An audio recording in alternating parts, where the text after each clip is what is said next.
we're supposed to be picking a jury right now on a murder case. By the way, nothing got stolen. And nothing got stolen. It was the worst robbery in the history of time. He has no mask, by the way, okay? So this is not a sophisticated robbery. And he's texting the guy where to show up. Moves his car up, lets him out. Right? So he's got to move. We're doing now valet parking after like a murder, okay?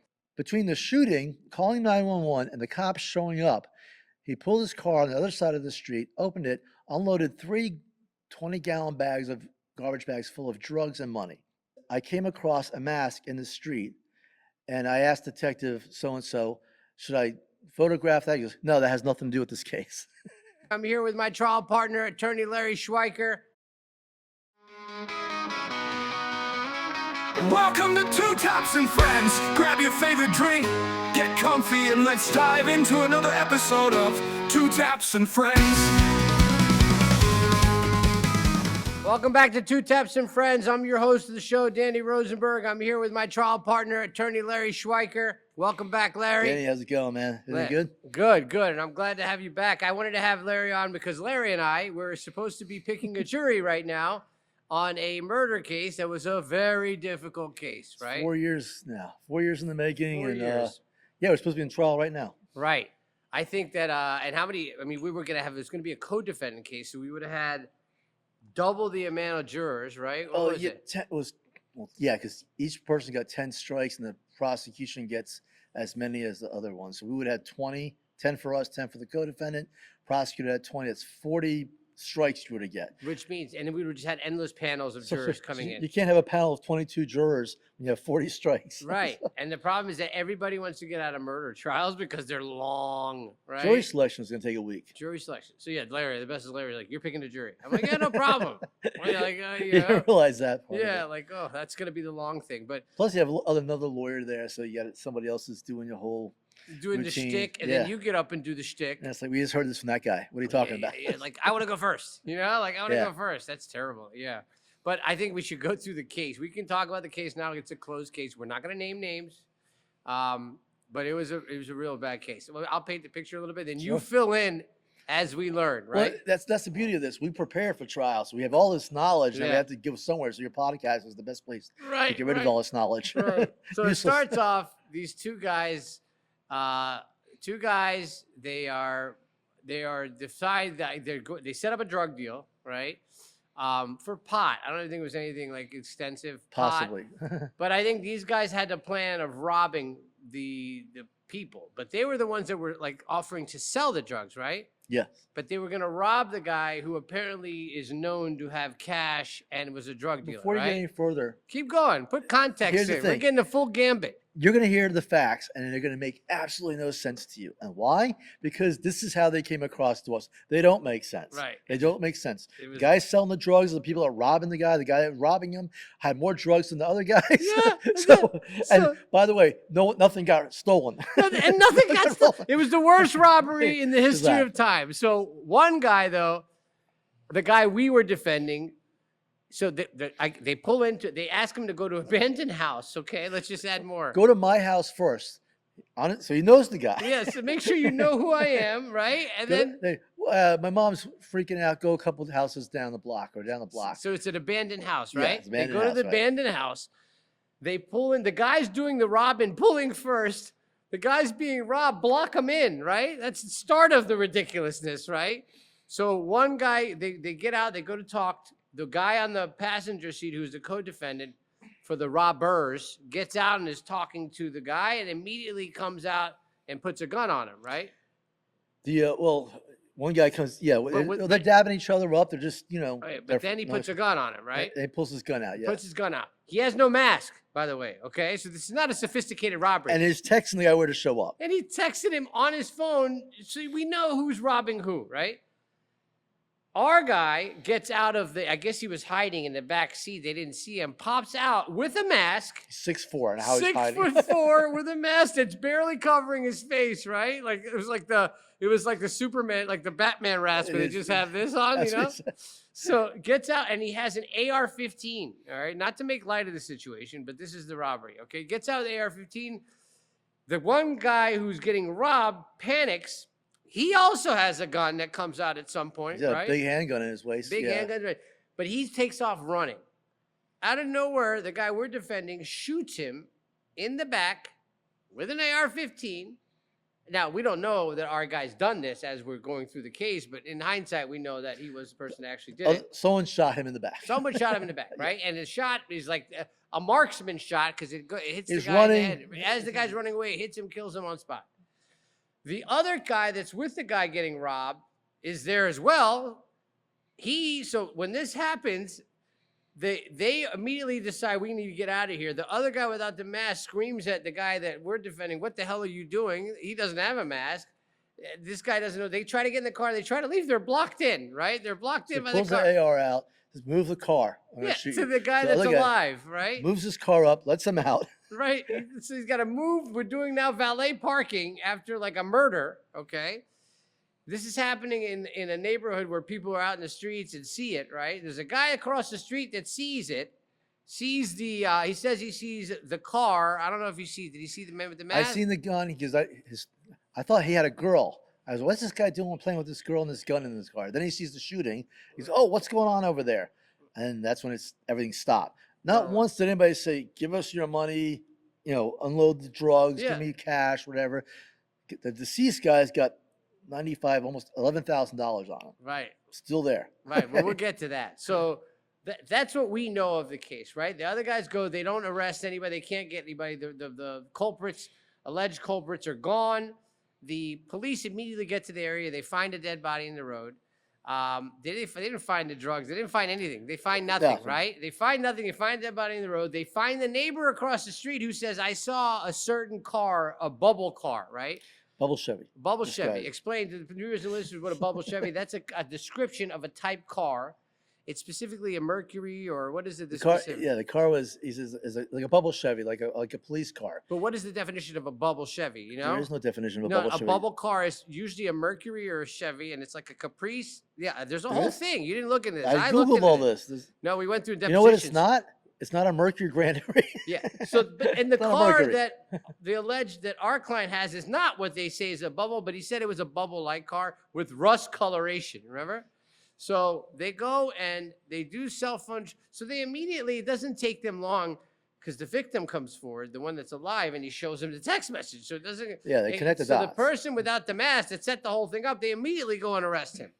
They put him in a room, and his statement is, I don't know what you're talking about. We weren't there. And the guy and the detective was like, listen, you got to be the dumbest criminal in the history of time. You didn't even have a mask on, and you did this, right? I don't know what you're talking about. Didn't do it, right?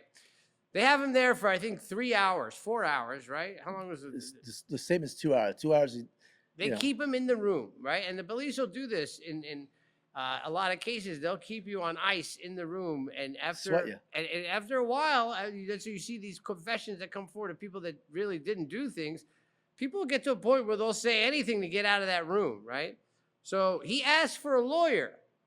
The cop goes, well, yeah, we'll get you one later, right? You can call your lawyer when you get to the jail. Exactly. So literally the rule is when he asks for a lawyer, the interrogation's over. You have to stop. He doesn't stop. The detective asked for a lawyer, and if the guy asked for a lawyer, I don't even know, 4 or 5 times? 1 hour and 9 minutes into his interview, he's back and forth. I want to make a phone call. You make a phone call and you get to the jail. Yeah, I want to call. Who do you want to call? I want to call my mother. She'll call the lawyer. She knows the lawyer's name. That's a little bit iffy. At Right. 1:09 into the 1 hour and 9 minutes into the interview, I want my lawyer. I want to call him. Right. You can call your lawyer later. Right. That's exactly what the detective says to him. So theoretically, by evidence rules, everything after that could get a lawyer should not be allowed in, right? So at this point, he's not confessing. They put his mom on the phone. They put his mom on the phone on speakerphone, and she proceeds to scream at him, calling him selfish for not confessing. He needs to say whatever they want him to say. I mean, just a violation of all kinds of constitutional laws, Yeah. right? He finally confesses in a half-hearted confession, just kind of agreeing that, okay, I was there. Okay, then he names the other person that was there. After they're like, he had a mask. You didn't have a mask. You're an idiot. They're like literally belittling the guy, which that's fair game, right? So they get him to say that these two people were there. They arrest both. They do a cell phone triangulation. They can show that the cell phone of the assailants are in the area. Okay, they can't pinpoint to where. Now, the assailants also live in the neighborhood, so that's not really a smoking gun of say, but that along with the car, and they have a confession now, and they have a witness. The witness saw the one guy without the mask, right, and could describe him, right? And the victim saw the guy without the mask and could describe him and could show the text message. So they have enough to arrest. Okay, so they arrest them both for, I think they arrested for felony murder, right? The second, they charge him with second-degree murder because in Florida you have to have a grand jury indict you for first-degree murder. But felony murder is what they went with. He was charged with felony murder. The other guy, our guy, was charged with murder. Right. Felony murder. Explain that. Yeah, felony murder is, so if in the commission of a crime, if you're with somebody that commits Any felony. any crime in the commission of a murder or any crime, if you're doing some of the crime and felony. something happens, right? A felony. You're doing a felony and somebody dies. Every person that was involved in the commission of that felony is being charged with murder now. So I don't know if you remember movies like Heat. Heat was a movie where they used it, where Robert De Niro or somebody, they're robbing, or Val Kilmer shoots one of the guards, and then Robert De Niro looks at him and says, "You're an idiot," and then executes the rest of the guards, saying that we're now all being charged with felony murder. We need to get rid of all the witnesses. So that's what happened. Well, it's even worse. If you and I go to rob a place and you get killed, I get charged with your felony murder. Right. So Exactly. It's actually secondary felony murder, but yeah. Right. If my Anybody partner dies dies in it, right. Anybody that it's felony murder. It imputes the murder. Now all you have to prove is Tell that me. you were part of this robbery, right? That you had a part in, not that you had intent to kill or any of that kind of stuff. Okay. Now they go back and they get a grand jury indictment and charge First degree. both of them with first degree murder. first No, degree, our yeah. guy with first degree or both? Both of them. Both of them with first degree murder. And with that, to charge first degree murder, you have to do a grand jury indictment. What does that mean? That means that they have like a little mini trial in front of a jury to show that they have at least the elements to charge with the first degree murder. It's just an extra step that the state has to go through, the federal, they have to go through, right? So they get an indictment, charge him with first degree murder. They arrest him, no bond clearly on the murder. I don't think they had a bond. I get hired, we get hired. His family, I'd represented one of his family members before. The family pools, they get money together, they get us hired. It's not a good case. But at the time, I don't know that this guy's committed the crime. He's telling me he's not committed the crime, right? Which a lot of times they do that. But it's not my job to determine that, really. Our job is not to determine. Our job is to see, does the state have enough to prove this case? It's a pretty strong case, right? Because you have the person that's saying that he was with him. That confession was a big part. As far as our client goes, that confession was a big piece, okay? Car description, that's not beyond a reasonable doubt. The cell phone triangulation is not beyond a reasonable doubt. They don't have DNA. They never find the firearm. So there's a lot of workable defenses in the case, short of us knowing that he did it, which we did not know, right? We don't know. We have this guy with a confession. Now, confessions can be attacked as well, too. What we do know is that the only person that was there is the guy that's saying that the other guy's there. So you can't really use him as a credible witness. Some people would say it makes him more credible. Some people make him say less credible, right? So we go and we try to argue for. Well, we got to break that now. That's going to trial, and up until the week before. Prior to that, let's talk about the Arthur hearing. But go ahead. Oh, the Arthur, yeah. Well, you just break down every piece they have. It was Lauderhill Police Department. Right. They helped us out a little bit. Yeah, well, giving us something to argue. Right. Also, the confession. Confession. So the confession. First of all, that confession. The kid that confesses recants his confession later and maintains that it wasn't them. He has nothing to do with it. So they keep it that way. Okay.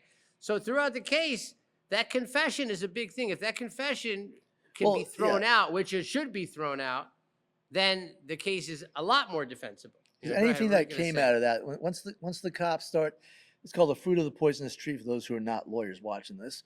Anything that comes out of that, if they say, okay, we got this confession, now let's get the car, let's get the cell phone, let's get all this. It all came after the confession. If the confession is thrown out, which is bad, that means everything that came out of it, the fruit of that poisonous tree, is also thrown out. Right. Even though they have maybe video or something later or something totally finding him guilty, they can't use it now. That's why it's a huge thing. And before we get any further, we're going to talk about the detectives and how they did here. Now, yes, they did their job. To quote, who's it? Lee J. Simon, the old judge we used to have here. Oh yeah. He's very pro-state. He used to be a state attorney. His famous line was, "Good police work is not always right police work." I differ with that because good police work is following the rules, but officers' jobs, number one job is to go home every night. That's their job, okay? It's a hard job. It's not easy, but they have their role and everyone else has their role too. Right. But when you make it easier for us because you do things wrong, we had nothing. And Right. now you gave us something. Now, Right. if the co-defendant, the guy who made the statement, if he didn't work out his side of the case, that statement would have been thrown out. And everything that followed that, we would have argued for another year probably on what followed it and what didn't follow it. Right. But that's it. And we know that, we said this before on different podcasts, the Constitution really only protects the guilty people. Okay, Right. so that's kind of the standard, but it's our Constitution, it's the rules we follow, and that's what we have to go with. Right. Whether you like it or not, that's the rules we have. So that when the officers do something like violate, someone's constitutional rights, blatantly violate it, you kind of just give more ammunition to the defense lawyers. Right. Now he got a really incredible deal. He worked it out. Yeah, we'll get Now, to that. right, but that's just one. Whether it blew the case open or not blew the case open, it gave his lawyer a bargaining chip now. Right. He has one less. You got a bad confession, the whole house of cards can fall just because some cop just sat there and kept log rolling and tell me for 2 straight hours. Once he said what the cop wanted him to say, he stopped the interview. That's the testament we're trying to say here. So the focus of the public should be on the police work, right? It's because of this blatant violation, you now opened up the case. You could have ruined the entire case. This pompous cop, and he was a pompous prick too, right? And look, in the end, he's doing a job, and I understand that, and I respect that, but this was pompous. Like, why do that? Why potentially put someone who's alleged to have committed a murder on the street because you just want to get what you want at that time? It's childish. It's childish. It's selfish. Here's the thing. And they didn't need to do it even. Right. They had other evidence. They Right. could, but because they were going to get it after the statement, that would have been thrown out Well, too. he just wants to walk out of the room saying, I got a confession, but this is what I'm talking about. The listeners and viewers, for you guys that, could sit here and say, well, defense attorneys are coming up with things and saving a murder. You should be outraged that law enforcement are putting O.J. Simpson. Those cops did stupid shit. If they didn't do stupid shit, that would have been open shut. They gave them that defense. And it's the defense attorney's job to jump on that, because it's not that you're trying to save this guy. You're trying to protect the system from that cop. And if that means one guy comes out so that you protect 20 guys that shouldn't go in from going in, then that's what your job is to do. That's what the structure, the Constitution is created to, whether you like it or not. Until your kid's in that position, I don't want to hear a word from you, So that happens. But the confession, we have no standing, meaning because it's not our client that confessed, we can't argue to throw it out. We had to have the other attorney file the motion, and for whatever reason, he didn't do that. He probably had his strategic reasons for not doing that, and it did work out for them in the end, so that didn't happen. So the whole time we're going, assuming this is in or not, we don't know, but we have to prepare the case. Now, first, the kid's asking for a bond. Now, on a murder charge, you don't just get a bond. It's called an Arthur hearing. So you don't have a right to it, right? So you have to go and you have to have what's called an Arthur hearing, where you say to the judge, look, this is not a constitutional right to a bond, but there's a certain standard that needs to be met. And if the state can't move this, you have to give us a bond. And what, you want to give the standard? It's based on any first-degree felony punishable by life, which this Right. is. Right. You're not automatically entitled to a bond. You have to have what's called an Arthur hearing, and the standard is proof evident, presumption great. Right. Very high standard. Right. If you read the case law, it sounds nothing. It's higher than beyond a reasonable doubt. Even it's a really high burden because once again, you're taking someone's constitutional rights away. You have a constitutional right to have a bond. Right. I forget what number it is, but it's one of those Right. first 10 amendments. You have the constitutional right. So we're going to take your right away. We have to give you a really high standard to try and to do that. So, but now they have all that evidence they got illegally. But, right. But still, so it's proof evident, presumption great. So let that sink on you, right? So beyond a reasonable doubt is high, almost high. It's hard. We're not supposed to give a number, but 99%. I don't know, not 99, but a high number. Proof evident, presumption great is literally like higher, right? Just because the standard, you're asking to hold the guy almost Well, it takes about, yeah. 5 years, 6 years to go to trial on a murder, right? You're asking. So now, as we go in, we know we're going to make our arguments. Prosecutor comes in, and she's a prosecutor. She does murders a lot. She's a good prosecutor. Homicide, you're prosecutor. She's Yeah. homicide, but she's really like ruthless, right? And they listen to tapes. They listen to the jail calls. They listen to these people on the phone, right? And some prosecutors don't. Some prosecutors do. This one did, okay? And apparently, the guy we're defending was on tape trying to get his girlfriend to like doctor her employee checks so they could do some kind of a fraud with the checks. Doesn't help when you're asking for a bond, right? So that comes out the day of. So that turns into a catastrophe. Not only do we not get a bond, he almost gets charged for something else. Yeah, so exactly. it starts off, it's just a difficult case all the way along. But look, as defense attorneys, we have to do our job, right? So we start to take depositions in the case. We've talked about it. Deposition, for people to know, is the state is going to witness list their witnesses of people they're going to testify. And it's everybody from the live victim to witnesses to a cop that just secured the scene and stood there for 10 minutes. Anyone that has anything to testify to gets listed. So we have to speak to those people. And we do. We do, because A lot we of them. can't get to a trial without knowing who's coming on the stand and what they're going to say. That's big no-no. Malpractice for a lawyer to do that, right? I don't want to use that word either, but yeah, You just did. calm down, everybody. No, but you don't want to do that, okay? So we're going through all the witnesses. Early on, we start realizing that the one guy who saw the car, who's another essential witness because he puts the car there, and the He car saw the shooting. and the car, they're attaching it to the client we're representing, and he saw the shooting, so he's a pretty vital witness. We start setting him for deposition. He comes on Zoom for the first 5 minutes, acts like he has technical Well, he didn't difficulties. show for the first 6 months. Well, first off, he didn't show for a few, right? Now, the rule is if you don't show, eventually I can have you stricken as a witness. It's a remedy that the judges really don't like to use. They'll keep giving you opportunities because it really hampers the state in a lot of these cases. So he didn't show up a few times. Big fights. He's in New York. He's hiding from your client's family. They're scary, all this stuff. He comes on for a minute, acts like he has technical difficulties, disappears. It took us like 6 or 7 motions. We almost had him stricken. I got him stricken in another case that had something to do with the father threatening him. It's a whole other thing, right? That's the thing. The father then, our client's father gets accused of threatening this witness, and he gets arrested. And the father's like 70 years old with emphysema, and he gets arrested in the middle Don't of the get case. into that. Huh? Don't get into that. Right. So we had to deal with that as well, right? So Same witness, though. He same won't witness, show and up, we got to crack the doesn't talk come to him, and we realize this guy's not coming. For some reason, this witness is trying to avoid this case, right? So now our job is to find out why, right? So finally, we get him in the deposition. It's one of the most, I'll let you describe. It's one of the funniest, not funny, none of this is This funny. is now two One of and a the half years craziest into this. depositions ever, but go ahead. 2.5 years into it. I've had this guy, he didn't show up several times. We Zoom, we had him from New York. I see what he looks like. He was doing, we had to set up a separate one. We had to set him up with a court reporter in New York so their computer wouldn't fall apart. He doesn't make that one. Right. But I seen him half baked trying to do the one Zoom hearing. So he's in there, he's going forward with everything. I'm like, okay, we got all the information. I just need to go over it with him. So I'm asking him, okay, so what happened after that? The car pulls up and he goes, well, then the guy who didn't get shot pulls his car around in front of my house, opens the trunk and says, help me unload this. I'm like, what's going on? I said, wait a minute. He goes, so there was a trunk full of drugs and cash. And I took Meanwhile, it. his I go, friend's whoa, whoa. dead. His friend is dead in the street. They're stepping literally. over the This body. is the kid's concern, but go ahead. I'm like, whoa, stop. So it's time out. We got to go through this really. That all hits me. It's okay. This is why you've been blowing off everything.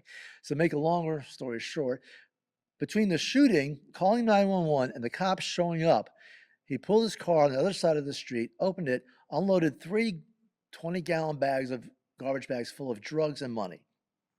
They went 3 trips back and forth from the front of the house to the back of the house. He hides it before the cops show He up. gives it to the witness that Now- saw the car across the street, right? Right. So now we talked to every cop in this case so far. Right. And now possibly we would have to go back and say, listen, and apparently there's other witnesses. He had his neighbor saying, wait, what you hiding back there? Don't worry about it. Go away. The Right. other lady come down the block. Meanwhile, there's a dead body in the street. Right. All the neighbors are worried. What you got in that bag? What's in that bag? Yeah. So this whole thing's going on. Now, all these witnesses who the cops never spoke to would have even bothered to talk to any other witnesses there. Would have said, hey, I don't know anything about the shooting. That guy's that you're talking to has got a bunch of garbage bags in his back of his yard now. They were unloading from that car. Anyone would have said that. Anything would have came out like that. Nothing. Nobody bothered talking to anybody about it. I guess before we go further, we got to really kind of talk about the police work on here. Right. And with the mask. well, yeah, it's a lot of problems. Listen, any case like this, cops are doing their job. And like I said before, as the best analogy is, when I was a public defender, we used to train the police cadets. The last thing they did before they finished the academy is they come in for mock depositions, do the depositions, and they had a scenario they played out in the street in their training in college. And then on that scenario, they wrote reports. We do a deposition with them, and in the afternoon, we have like a mock trial. And we get really aggressive with them and everything. And the one thing I would always tell all these cadets, I said, your credibility is the only thing you've got coming in here. Now we're trial lawyers. We did a lot of trials, so you see how the other end plays out. It's great to get a confession, but when you have to go in there and say, I knew I was violating the law. I knew that I pissed all over the Constitution because I want to close this case, your credibility is out the window now. That's it. That's all you have when you get to a jury. Right. Granted, good police work is not always the right police work, but that's where you get when you want to end this case and get a conviction. That's your job here. And I'm going to go off on a tangent. That's what I do. The justice system is kind of like, I used to be a cyclist. Like you know what a bicycle wheel is? Right. You got a rim and a bunch of spokes, and the thing in the middle is called a hub. Every spoke has to be adjusted the right way for that wheel to spin perfectly centered. It's called true, ironically. But the justice system is just like that. Each spoke, the judge is a spoke, defense lawyers are a spoke, the prosecutors are, the cops are, and everyone's got to be aligned for that wheel of justice to spin perfectly straight. And once you have a cop doing something wrong, his spoke's now open and the wheel wobbles a little bit. And that's it. Other spokes have to pull the other side. They're overworked now. So when a cop does a bad job, prosecutors got to do more work. And that's it. You give something to a lawyer. We used to tell them, listen, if you really screw up something and tell the truth about it, odds are this guy's coming back again. You'll get him next time. Okay, that's the bottom line. Right. All right.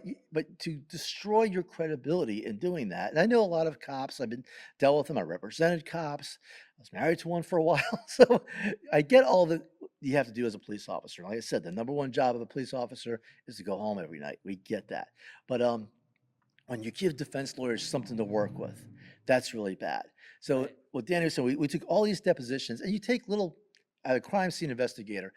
All she did really basically go around taking pictures, hundreds of pictures. Right. And I'm not going to go through each one of her, but in her report, in one little line, it says, I came across a mask in the street, and I asked Detective so-and-so, should I photograph that? He goes, no, that has nothing to do with this case.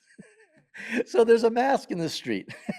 The identification was one guy was wearing a mask. So the detective in his brilliant information says, no, that has nothing to do with the case. First of all, why is there a mask in the street? Right. No, that's just a regular mask. People ski a lot. Yeah, it wasn't Halloween time. It wasn't Right. It's cold out. There's no reason for a mask to be in the street, but apparently that's not uncommon in Lauderhill. So no, we don't take it. So there's this. Now this could have DNA. This could have DNA of somebody else. This could have DNA of the person who was killed or one of those other guys Right. they met. Who knows what was really going on here? Maybe the robbery is going the other way. But because you didn't take that mask into custody, you just blew it off. Now we have information. This one little line in her report, small report, and that one little ancillary witness gave us a lot of information that, hey, now they never had a mask, never recovered one. All the ID says he's got a mask on. So we don't know Right. who had, but that's one little piece of evidence you could have done. What would it have taken to collect the mask? You have 300 and something pictures you took that are all in evidence. You have every little shell casing, everything that's going on. Take the mask up, put it in an evidence bag and zip it up. But it's just because either laziness or just It didn't fit their narrative. It that's didn't make sense they for them. made all the pieces fit. The ends justified the means in this But case. that kind of work leads to false arrests, leads to wrongful arrests. It leads At least just- the guilty and people guilty going people free going because free, more importantly. Exactly. yeah, Exactly. because we're going to do our job. Our job as that spoke is to defend the guy. That's it. And the offer, mind you, is life in prison the entire way, right? You either plead the guy to life in prison, or if you want to make offers, right? Like make an offer to give the guy an opportunity if you really don't want to risk losing the person to letting the guy walk. You're risking it because if you see all this bad police work, you see all this, at some point, a smart prosecutor is going to make an offer. And she did eventually in this case, and she is a good prosecutor, but along the way, there's nothing there. So we're going to look for everything we have to look for, and that's the job. And so we already have a coerced confession. Whether it's true or not, it's coerced confession. A violation of the guy's, he's asking for a lawyer, so that's where it is. Now we got a mask that's just ignored, right? Which is probably it'd be helpful for them. And your eyewitness stole the drugs from everybody. And then your best witness is a liar now. That's literally, and I'm sure they knew this. Well, the guy the victim who lived, he shows up the next day wanting his drugs and his money back. And the guy that saw us stole some. He wet his beak, as we say. He wet his beak? He wet his beak. I said, what'd you do? Well, I took some out for myself. I took some out for my roommate. I said, there's every kind of drug known to mankind in there. Did you take any of that? Just the marijuana. How much marijuana? 3 giant bags of marijuana. They were like 2 foot by 2 foot. Like, I don't know, we get bags like that, but oh my God, that's a lot of marijuana. He took all that out of the bag. That's his storage fee, I guess. So that all comes out. So now his credibility shot to hell. And if we had the cops on the stand, I would have said, hey, did you know that your eyewitness that started the whole ball of wax going here, everything you went off of, stole drugs himself that day? Wanted you out of his house, wanted you out. The body stayed there for like 4 hours until 8 o'clock at night. He didn't move the drugs and money until after the body left. So everything was talked to the cops 3 other times, never mentioned anything about drugs or money. Cops didn't speak to any other witnesses that saw this being done because they didn't bother talking to anybody else in the house. Anyone else was there. Just 2 other witnesses that were in the car with him. No one ever spoke to them.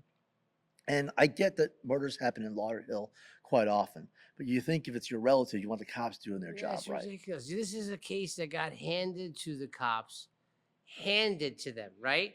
The guy had no mask, witnesses, text message, and you still somehow almost screwed this case up. You did screw it up. We should have had a cop on this with just some officer just to kind of a good officer would have eaten these guys alive. I used to work for this guy, Kim Kulik, great lawyer. And we had a case where a guy's on death row now, very bad child molestation, rape, killing kids, whatever. He's on death row.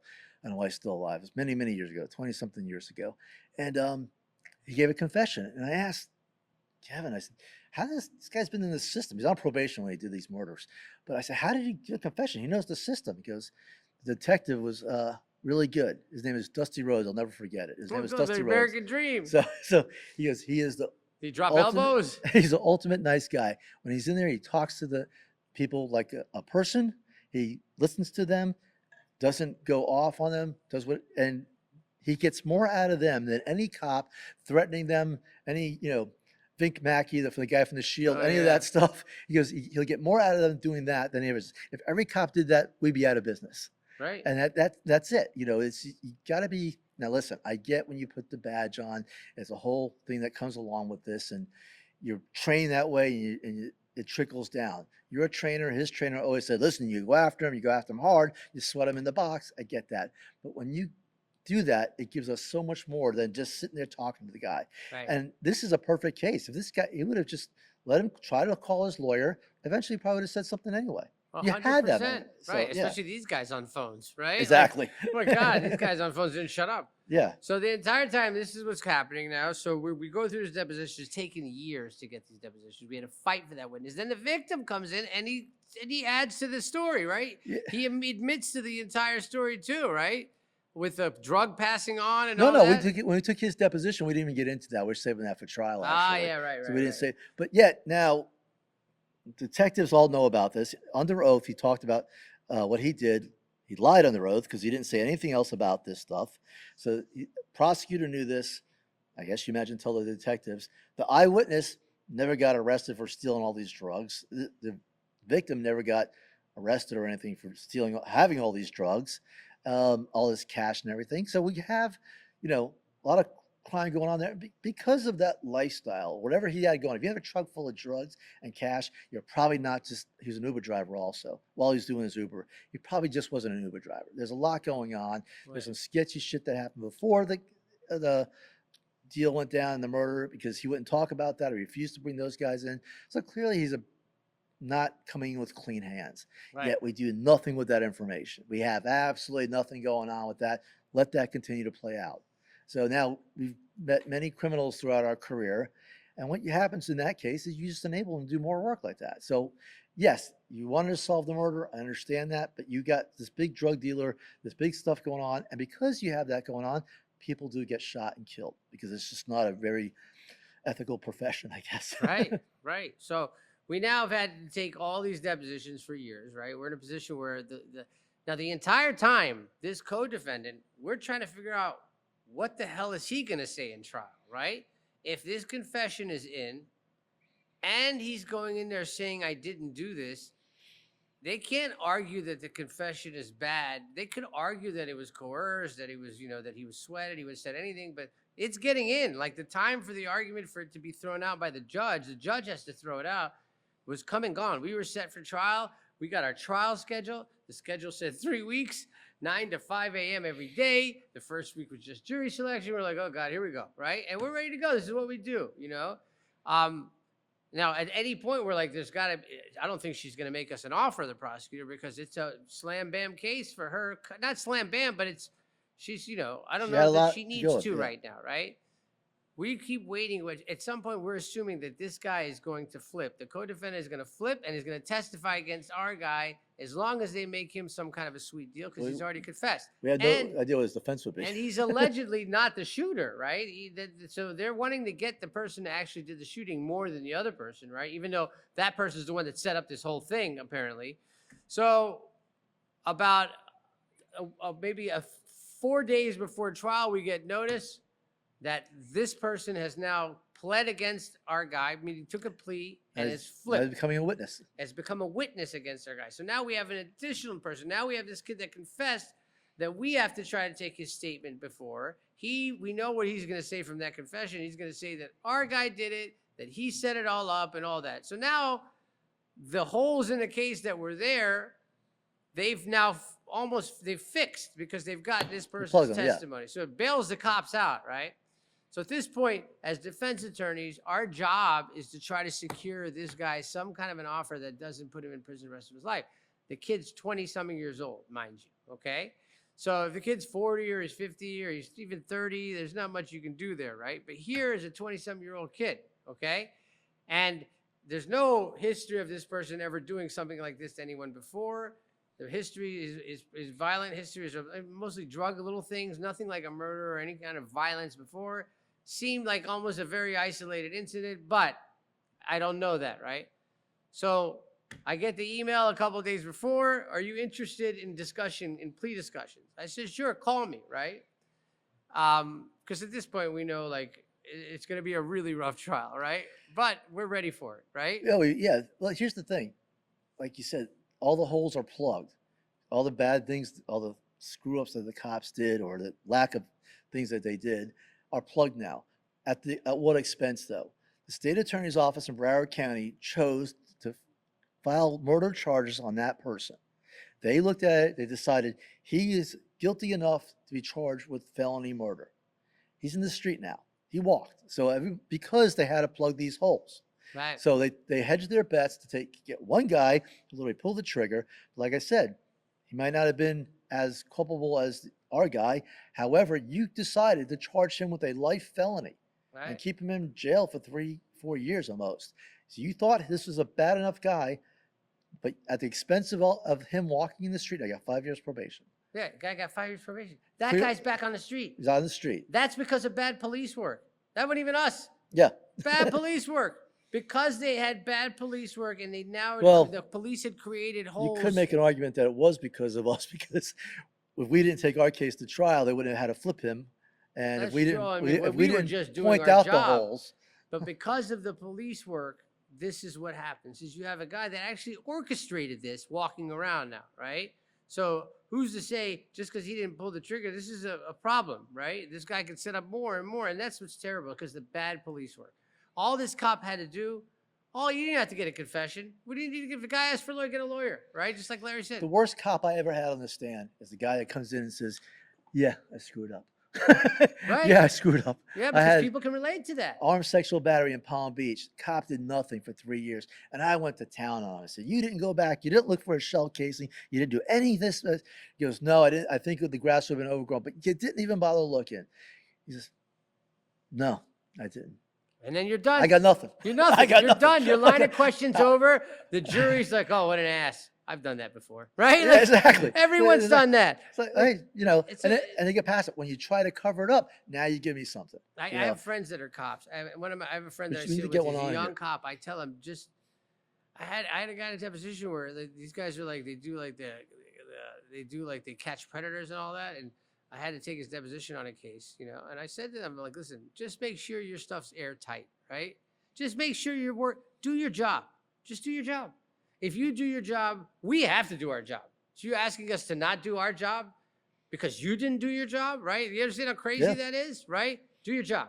If you'd have done your job, this would be now the guys walk. So now now negotiations start because there's still argument. You know, you make an argument. We could argue that this confession, the guy for time served and probation, he would say Jesus Christ did it. What does he have to say? I would say Yeah. anything to get that, right? If you're facing life. Who do you want me to say this? Well, anyway, she starts to make offers of 40 years.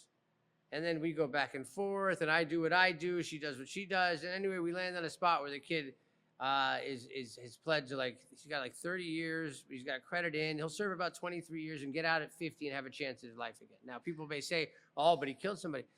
Understood. But the kid's in his 20s, and he could try to do something in his 50s, and it wasn't. It wasn't the type of murder, like it's not a serial killer. I'm not belittling. Someone died, someone got killed. It was bad. But They all didn't have clean hands. they That's the didn't problem. have clean hands. This kid looked like it was an isolated, big, huge mistake the kid made, and he might have a chance at 50 to get out if he's got his head on right. And if not, he doesn't. It's as simple as that. But that was us. That's how that case concluded. And it was a roller coaster for 4 or 5 years. And I think that you spoke to what this case was about, was the police work, right? I mean, this was handed to them on a platter, right? Yeah, they and the big thing is you didn't need to do all that. You had what you could have went another way, and you had your evidence. You didn't have to go and be, you know, superhero cop and try and get the confession. You Right. had it anyway. It's clearly who it was. Broad daylight, Yeah. no mask, with witnesses. Right. So What more do you need? why taint it with, you know, listen, say what you want. And the famous line from the it was G.I. Jane, I think, when the colonel in the Navy base was like, hey, get rid of the reporters. Like, I'll be more than happy to get rid of them, sir, but just chew a little fat off that Constitution for me first. So you can't get around it. Whether you like it or not, this is the set of rules that you give us to play by. Right, And if you don't want to play by them, then don't get in the game. right. That's all there is to it. So Right. we have to follow them. We have a duty. If we don't do our job, we get called out for it, and it gets a new trial down the road, Yeah. and we get in and trouble. And if you think that's fun, if you think that being a defense attorney is just some fun game, I had somebody say that to me one time. It pissed me off so bad. This guy's like a friend of mine. He said, "Oh, but what you do is kind of like a game, right?" I'm like, "A game? Like what I do is the furthest thing from a game you could think of. A game? Yeah. Like you think it's a game when you know that you have to mount a defense. You can't lie. You have to mount it. If this guy would have said to me, "I did this," we can't put him on the stand. People don't understand that. Still defend them though. People can't put him on. We cannot put. It's called suborning perjury. So I cannot put someone on the stand who's told me he did not. That if he said I killed this guy, I can't put him on there to say self-defense. I can't put him Well, on there. I mean, no. self-defense maybe. Yeah, that's different. But not. I didn't do it. You can't. I can't. If I know information, I'm not allowed to bring lies out on a guy. That's why for us sometimes we don't. You don't need to know all this stuff right now, right? You want to see what defenses are there and what's available. But Once people again- say lawyers just lying. We're not lying. We point out holes in cases. You don't want us to have something to talk about? Don't point out, don't leave holes. It's that simple, You're right? innocent until proven guilty. That's the key part of it. They have to prove you guilty. We didn't make the rules. We didn't come up with that. People like much older than us did that. And that's what we go by. That's the bottom line. So Right. we have to work with that. And that's what we do. John Adams defended the Boston Massacre. John Adams defended the English shooters. He was one of the first defense attorneys. He defended, did you know that? First American defense attorney. Well, I mean, I'm saying, but he defended the guys that shot, and he defended the British troops, and they ended up with not guilties because Sam Adams yelled in the background, Sam or "Fire!" John? Well, no, Sam yelled in the background, "Fire!" It was his own cousin. He pointed it out, right? Like, because he's a protector of the Constitution. Abe Lincoln was a defense. All these guys were defense attorneys, right? These first speakers a lot of them were defense attorneys because what better way to stand up for the Constitution than doing that? Now, it's tough when there's a person that, some of these people defending him. It is very, very difficult, but the job is difficult. And it's most definitely not a game, It's like the burning of the flag. It's, you have to be able to defend something that you hold so dear to you and be able to let someone do that because that's how it is. And that's our set of rules. But I think all in all, in our end, the case, the kid is getting punishment. He's going to have to he's going to spend 30 years in prison, right? So he's answering for his crime, right? Other guys out in the street. The other guys out in the street. That's the problem. The other guys out in the street. Well, if it was our guy, it wouldn't be a problem, but still.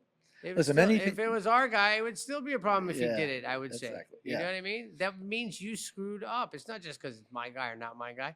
The cops screwed up. And we tell people, just do your job. I tell people that's why we offer to train cops too, right? And just give you our hand. This is what we're going to look for. Don't do this. Your credibility is the most important thing when it comes to being in front of a jury. Right. If you're telling me I screwed up, jury's like, forget about it. Don't care about the screw up. The cover-up's worse than the lie about itself. the screw up, right? That's it. Right. Well, that's all of our time, my friend. Thank you for coming on. I look forward to our next. We have one coming up pretty soon. Anyway, we got another mess coming up, but that's what we do. But thank you for coming on as always, man. Love you, bro. See you at the next war. All right. Yep. Thank you to all my listeners and viewers for watching Two Taps and Friends. Please like and subscribe to the channel. Like I say, if you like and subscribe to the channel, we can bring more stories, more guests, get more outreach. Appreciate everything you guys do for listening to us and everything you do for us. You can find us on YouTube, iHeartMusic. We're on Spotify, Apple Podcasts. We're on Instagram. We're on TikTok. We're everywhere. Thank you all for listening. We love you all. See you next time. Goodbye. Cut.